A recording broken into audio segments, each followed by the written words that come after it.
Мыйзам долбоорунун демилгечилери кумар оюн зоокканалар ачылса көзөмөлдү күчөтүү керектигин айтышат. Бирок кантип? Министрлер кабинетинин төрагасы төмөнгүчө жооп берди. Кирип баратканда баары тең өзүнүн паспорту менен кирет, фейс контроль, биометрикалык контроль менен гана кирет. Муну биз Европадан көрдүк. Мисалы ошол эле Финляндияга бир топ депутат, 6 депутат болуп барып келгенбиз. Биз барып кирип баратканда переводчикти киргизбей койду. Биз өзүбүздүн паспорттор менен кирдик. Азыр дагы ошол эркинде милдет укук коргоо органдарына жүктөлөт. Мына Камчыбек Кыдыршаевич дагы келди. Бир дагы киши казиного Кыргызстандын казиносу кирип ойнобойт. Ойной турган болсо лицензиясынан ажырайт. Мына депутаттар сунуш берген экен. Биздин атайын инициаторлор ачылып атканда 1 миллион сомдон биз баштап көрөйлү лицензияга, лицензионный сборду деп. Сиздер 1,5 миллион доллар деп атыптырсыздар. Мен ошону колдойм деп атам. Ачылып атканда 1,5 миллион долларды өкмөттүн шотуна коюп койсун. Бир кыргыздын жараны кире турган болсо 1 миллионун лицензиясын дагы биз алып коебуз да. Мына ошондо көзөмөл болот. Аны биз көзөмөлдөбөй эле ошо казинону ачкан кожоюндар көзөмөлдөйт.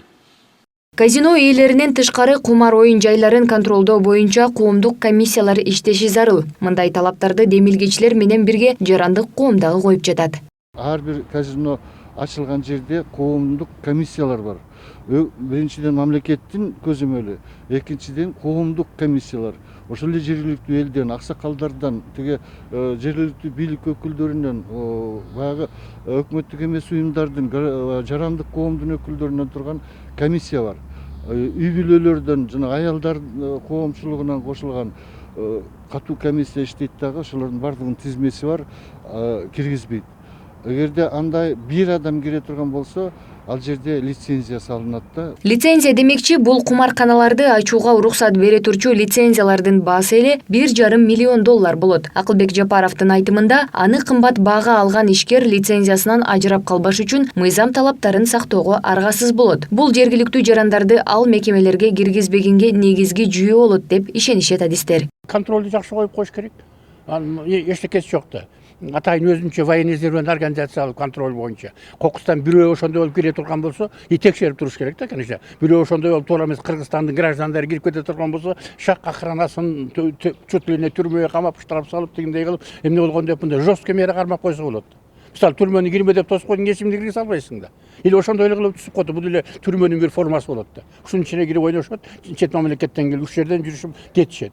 Кыргызстандын граждандары кирбей, жол өтпөйт, тосуп койсо болот. Казинолордун иштешине уруксат берүү тууралуу демилге ишкерлер тарабынан дагы демилгеленген. Эмне үчүн алар азыр бизге кумаркана керек деп жатышат? Анткени казинолор алыскы региондордо ачылса, ошол жактарда жакшы мейманканалар курулат, ресторандар салынат, инфраструктура жакшырат. Экономист талдоочулар да бул долбоорду кубаттоодо. Себеби анын жардамы менен туризмди дагы бир топ илгерилетүүгө болот. Маселен, жай келгени быйыл Кыргызстанга келген туристтердин агымы жылдагыдан кыйла көп. Алдыда дагы божомолдор көңүл кубантарлык. Дал ушул маалда казино менен туризмди дагы алдыга жылдыруу мүмкүнчүлүгүн колдон чыгарбаш керек. Муну министрлер кабинетинин төрагасы дагы бир канча ирет кайталады.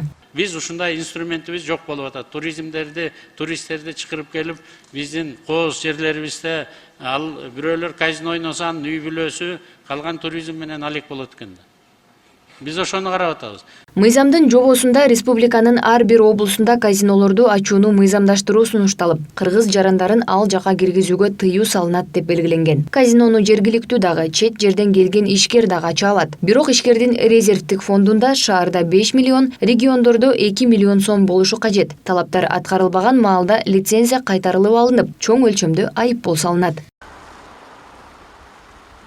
Каржы рыногун көзөмөлдөө кызматы мыйзам долбоорунун демилгечилеринин бири. Алар жаңы жумушчу орун түзүлөрүн убадылашат. Алдын ала эсептөөлөр боюнча быйыл 3000ден 5000ге чейин кыргыз жарандары жумуш орундары менен камсыз болот. Оюн-зоок мекемени юридикалык эки түрдө ачууга болот: жабык акционердик коом жана жоопкерчилиги чектелген коом. Белгилей кетсек, кыргыз жарандарын киргизип жиберген учурда лицензияны кайтарып алуудан тышкары дагы айыппулдар белгиленген. Бул мыйзам долбооруна ылайыктуу, бул мыйзамын жолдорун бузууга штрафтар жана санкциялар каралган.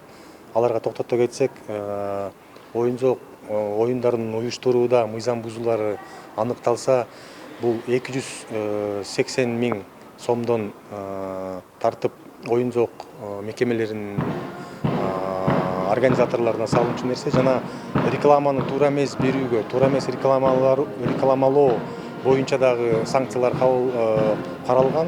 Буга 45 000 сом санкциясы каралган. Экинчи, үчүнчү окууда депутаттардын колдоосун тапкан кумар оюн-жоок каналар мыйзамы эми президентке жөнөтүлөт. Эгер мамлекет башчы кол койсо, Кыргызстанда чет элдиктер үчүн казино жайлары ачылып иштеп баштайт. Айза Камчыбекова, Нурдан Карыпбеков, Пирамида.